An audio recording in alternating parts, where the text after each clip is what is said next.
Hi everyone, in this video I'll be showing you how to use Gemini AI search feature directly inside your Google Chrome browser. So let's get started. So first thing we must update.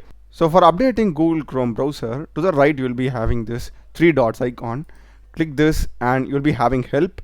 Hover over it and we'll be having this about Google Chrome option. Click that and it will automatically check for updates.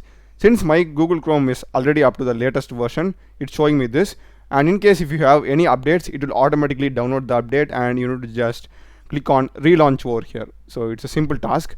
So once you're done updating Google Chrome, what you need to do is you need to just go to the search option over here and you need to type at, and the first option is going to be Gemini. So if you just move with the help of arrow keys, you'll be getting the Gemini at the top, and make sure that you're also signing in your browser. Alright, so now we can ask any questions to Gemini. So I'll go with this prompt and Gemini AI will give us the result. So just a quick and easy way to access it. I hope you have found this video useful. Do check the playlist of my channel. Done a lot of videos in programming and AI. Subscribe me. Thanks for watching.